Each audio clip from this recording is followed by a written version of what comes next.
Hello everyone, आप सबका हमारे चैनल झनक प्रीति में स्वागत है। तो अभी नवरात्रि का दिन चल रहा है और आज है नवरात्रि का 7वां दिन। तो यहाँ पे जो है मैं और मेरी बड़ी वाली ननद, मतलब हम दोनों ही घर में व्रत हैं। तो रोज़ रोज़ समझ में नहीं आता क्या बनाए क्या खाए। आलू, क्योंकि मेरा तो वैसे आलू ही फेवरेट है। मैं तो 9 दिन आलू खा के रह लेती हूँ। ना मुझे फल अच्छा लगता है ना कुछ और, पर बड़ी ननद आई हैं तो उनके लिए कुछ ना कुछ सोचना पड़ता है क्या बनाऊँ। रोज़ आलू भी तो अच्छा नहीं लगता है।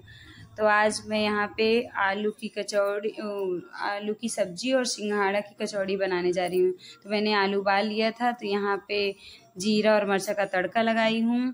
फिर इसमें टमाटर डाल दी हूँ। टमाटर अभी कुछ टाइम से टमाटर मुझे ना समझ में नहीं आता, क्योंकि न सब्जी खट्टी लगती है खाने में और ना ही चटनी में कोई स्वाद रहता है। बिना अगर टमाटर खट्टा ना रहे तो चटनी मज़ा नहीं आता खाने में।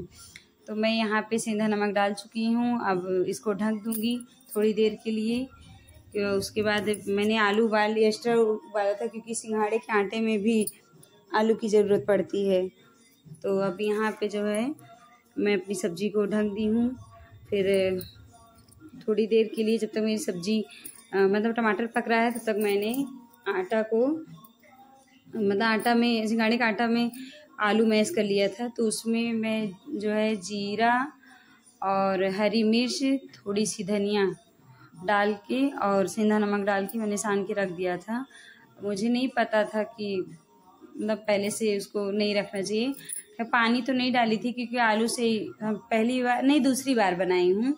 तो पहली बार जब बनाई थी तो मेरी सासू माँ मेरे पास थी, और इस बार जब बनाई तो सासू माँ जो है, अभी आईपीएल का समय चल रहा है, तो मेरी सासू माँ को आईपीएल मैच देखने में कुछ ज़्यादा ही दिलचस्पी है। तो वो मैच देख रही थी, इसलिए उनको मैंने नहीं बुलाया। और यहाँ मैंने सब्जी बनाई हूँ। देखा टमाटर नहीं डाले तो सब्जी भी कलर से समझ में नहीं आ रहा है, क्योंकि और तो कुछ डाला नहीं था। तो यहाँ पे मेरी सब्जी रेडी हो चुकी है, क्योंकि बड़ी वाली दीदी को भी भूख लग गई थी, काफ़ी लेट हो गया था।